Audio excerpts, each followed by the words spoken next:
Hello and welcome to Straight Talk. I'm Yusuf Aram. 2024 can be characterized as the year of the conflict.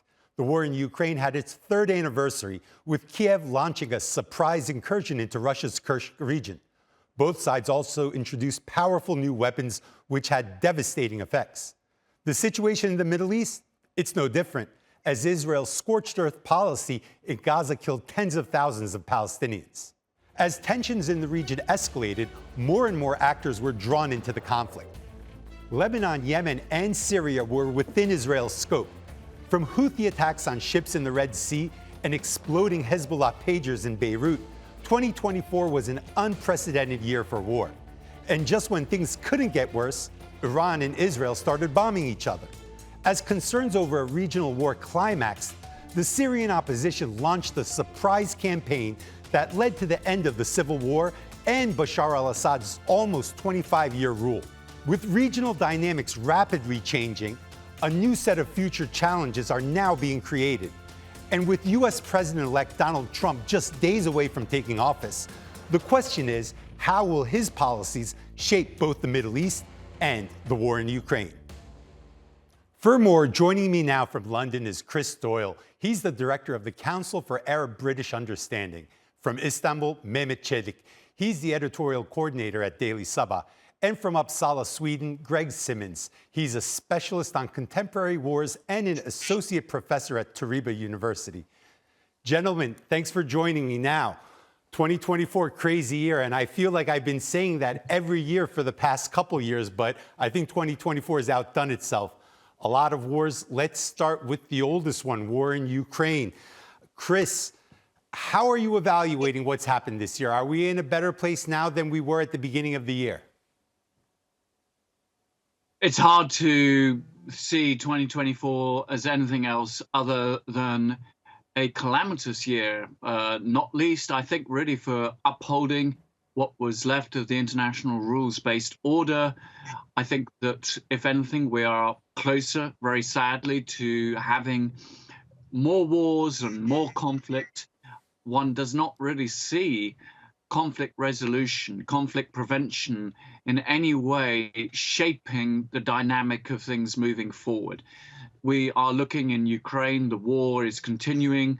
Yes, we have Donald Trump coming into power on the 20th of January, and he's made these promises that he's going to end all of these wars, including Russia, Ukraine, but without actually laying out how he's going to do it. And that adds this extra ingredient of uncertainty into the mix as to how this very unique president will handle events. I think we can be certain he's going to be different even than Trump in his first term. And how is he going to deal with issues like Iran, which figures, of course, and it looms. He's going to have a harder line position than President Biden, that's for certain. What's he going to do on the Middle East? He's keen to pull out forces from Syria, for example. We know that 2,000 US troops now are in Syria. How is he going to deal with all of these things?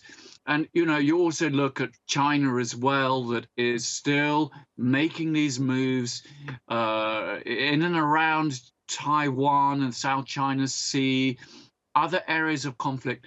And the presumption is that Trump will not be in any way acting as the world's policeman, that he will not be interested in getting involved, and that maybe these powers will be willing to make their own moves in these conflicts, very much as Israel has done throughout 2024, whether it's in terms of Gaza, Lebanon, even Syria and Yemen. So I think the world is in a more uncertain place. I think that we still lack leadership, and I think there's profound questions over the role of international law in governing it. Mehmet, when we look at the beginning of the year, the war in Ukraine, it seemed kind of stagnant, like kind of at a standstill.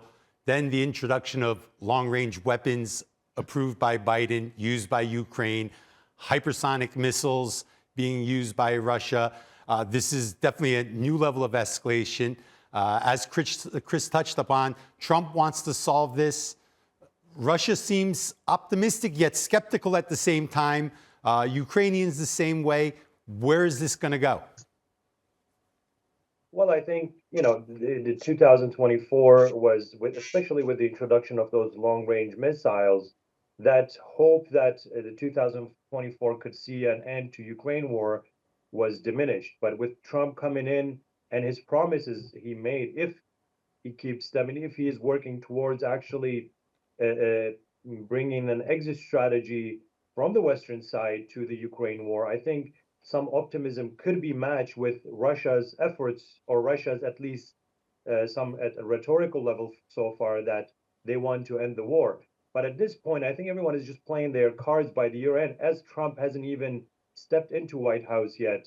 And after January 20th, how he will unfold his Ukraine policy will be clearer, and we will be then actually be able to speculate whether the 2025 will see an end to Ukraine war. For now, I think there is a lot of rhetoric, but the hard conditions of the war are still lingering for the Ukrainians on the ground. So, how this will put an end to Ukraine war in 2025 will largely depend whether the rhetoric will actually become tangible and materialize, and there will be an exit strategy, be it from the Ukrainian side or the Russian side from the Moscow. We will see. I think so far, with many other unknowns around the world, be it in the Middle East, be it in Europe, I think it is hard to speculate whether something tangible will come out of 2025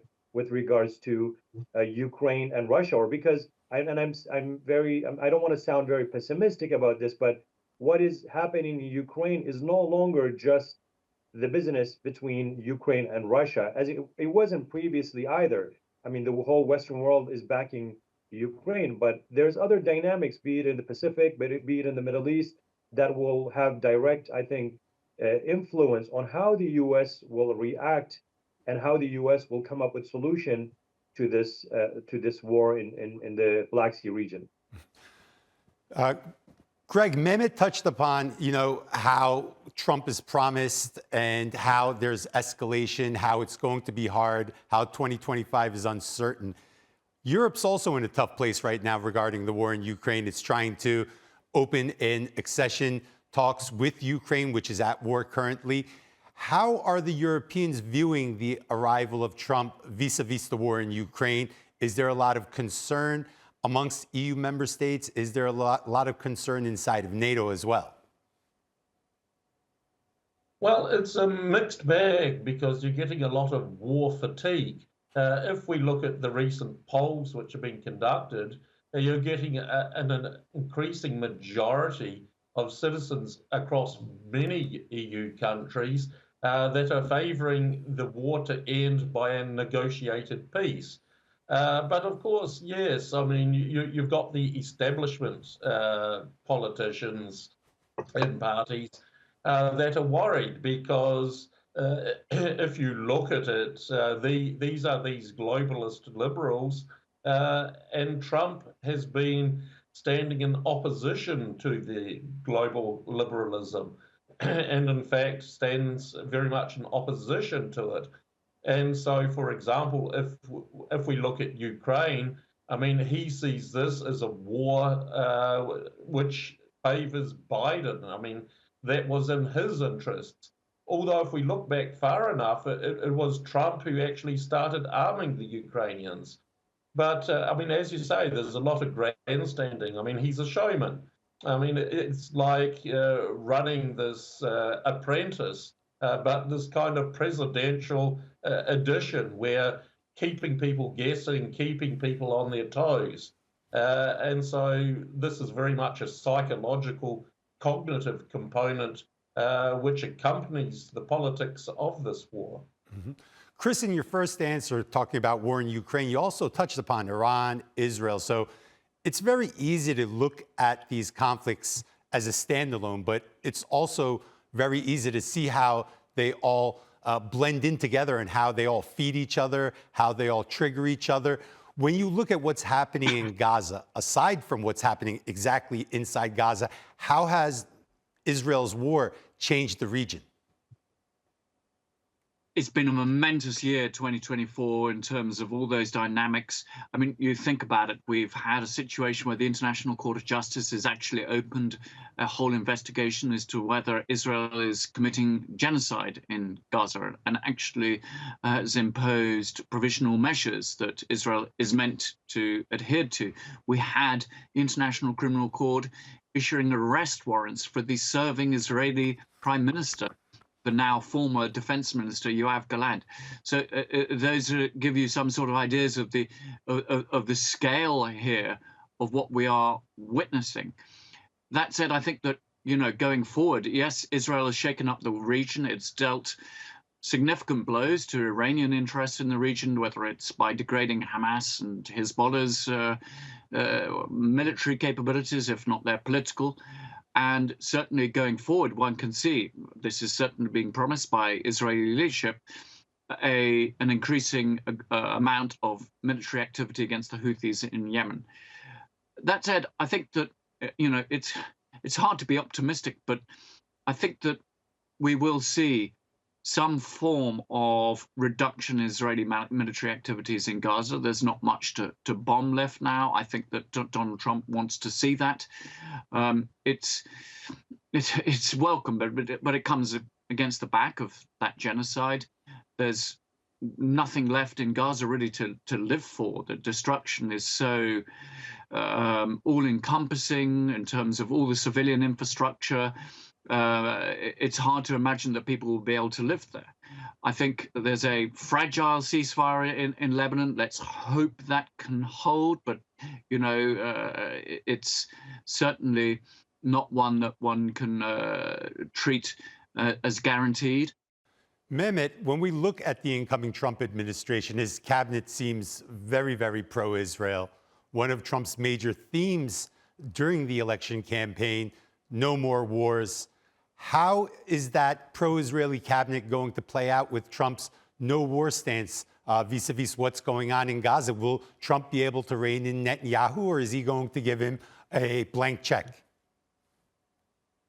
Well, I mean, the cabinet itself is perhaps more pro-Zionist than the actual Netanyahu cabinet itself. So how this will unfold when it comes to ending the war in Gaza, how it will unfold when it comes to perhaps intervening in Syria, as well as the Yemen attacks, how this will translate into perhaps a step towards Iran. I think that no war, how Trump wants to understand that is, for me, it is a little bit different than how the rest of the world understands no more wars.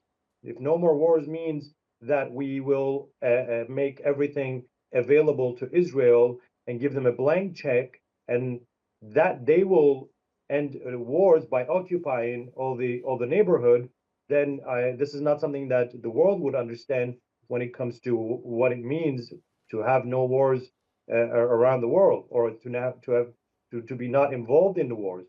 But for me, I think that cabinet being very pro Israel, pro Zionist, then I think this is something that will not settle for the world politics when it comes to wars. Because if the Israeli expansion continues in the region, now with the clashes with Yemen, how they want to occupy a lot of the you know, beyond Golan Heights in Syria, I think these are some of the, you know, things to watch for the new year, whether no war rhetoric will actually take place or not. I mean, I agree with Chris. I think Syria is going to be a big theater to watch.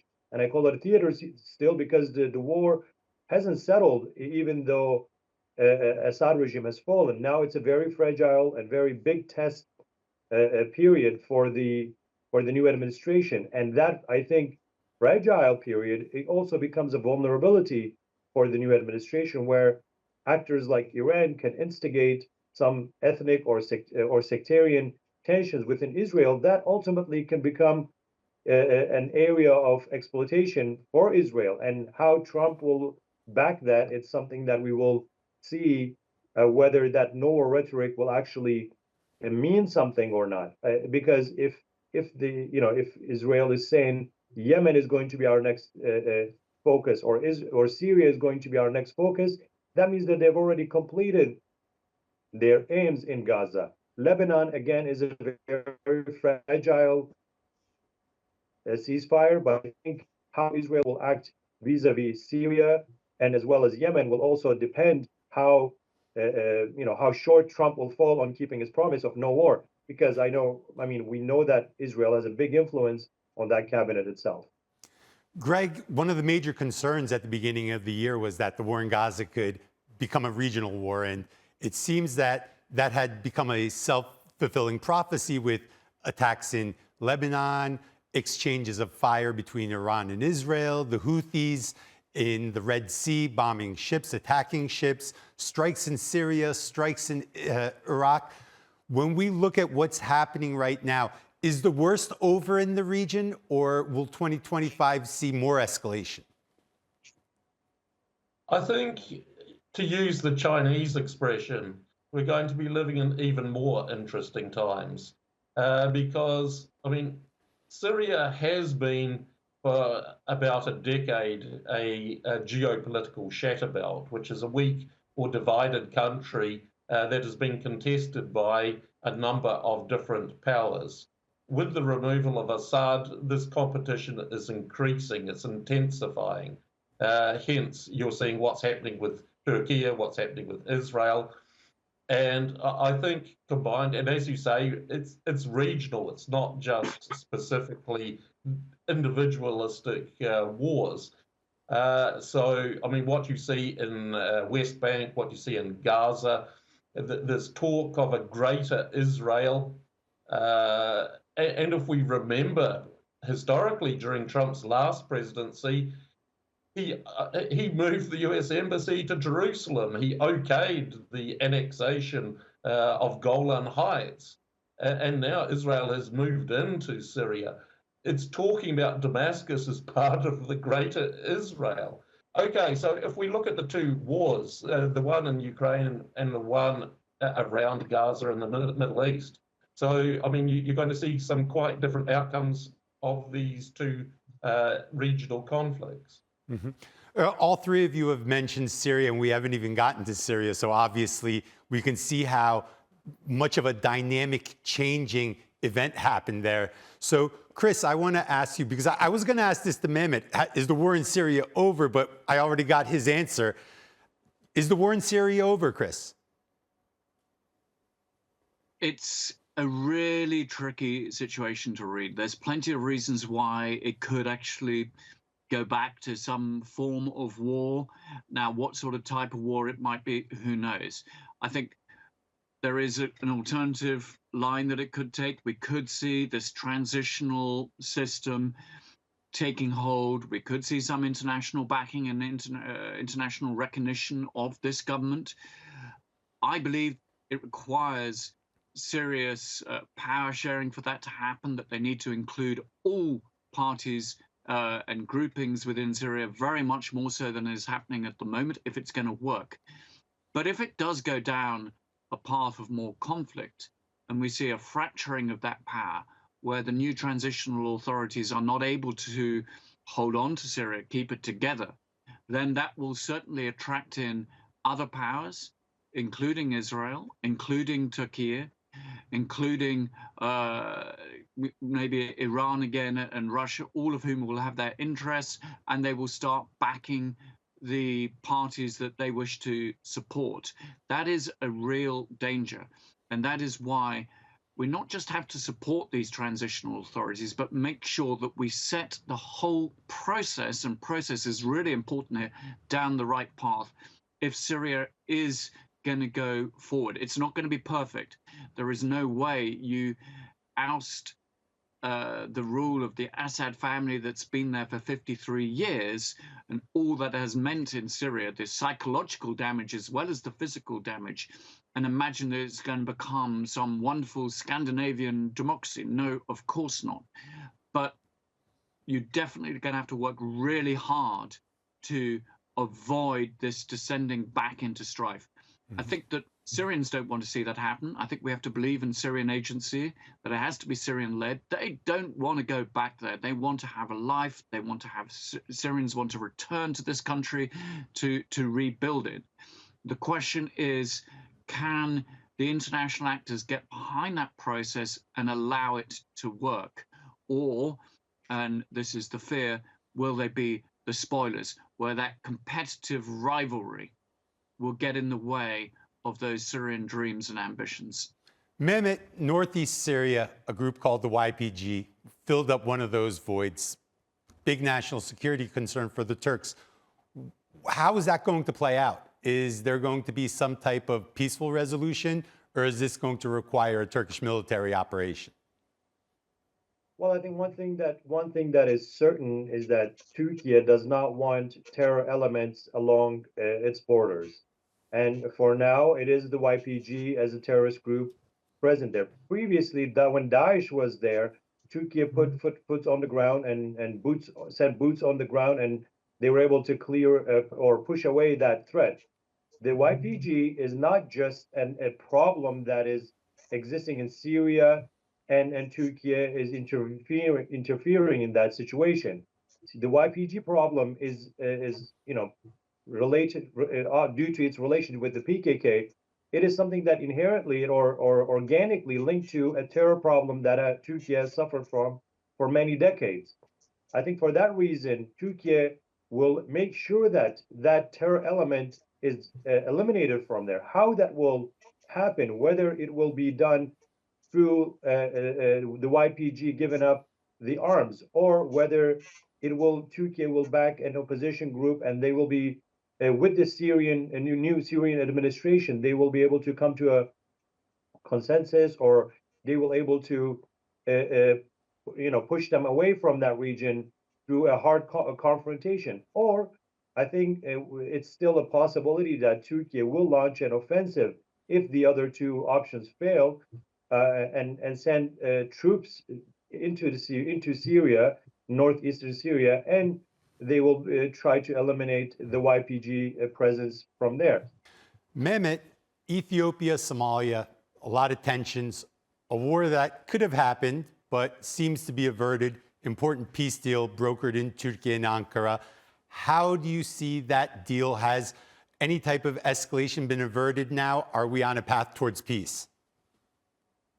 Well, I think we're in a better position that at a time, prior to the deal, for sure. And then we also know that Turkey is trying to mediate between the UAE and Sudan as well. So Turkey's, this growing mediation role. Previously, we saw that between Ukraine and Russia, and now we saw Turkey's intervention in different areas. I mean, this has a lot to do with Turkey's both military, I think, capability, but it's also Turkey's diplomatic muscle has been growing and growing in the very past few years, and that has been very active, particularly in the Horn of Africa.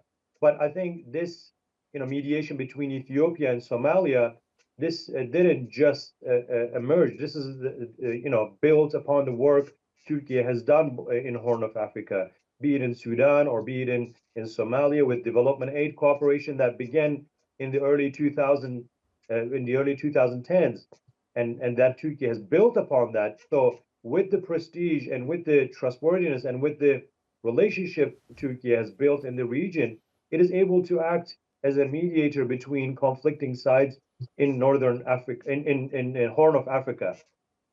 And if I think that there is some sort of mediation between UAE and Sudan, and Turkey's prestige will also increase further in the region. I think right now, to talk about Ethiopia and Somalia and that conflict, their conflict is not a very contemporary one. Actually, it is, it has deep roots in the history of both countries. But for now, I think when it comes to avoiding a very hard conflict between the two, so far, I think the sides have come to an agreement that they will avoid this hard confrontation, and this is part, to a large extent, it's Turkey's success and Turkey's presence in that region, be it militarily, or be it economically, or be it through its political influence over Somalia, and also with, as a result of Turkey's strong relationship with Ethiopian government. Gentlemen, thank you for helping me unpack the year and preview 2025, wishing all three of you a happy and healthy new year. And that's all for this edition of Straight Talk with me, Yusuf Aram. If you got any comments, please share them with us on X at Straight Talk TRT. Also, don't forget to subscribe to our YouTube channel where you can find more exclusive content. Until next time, take care and goodbye.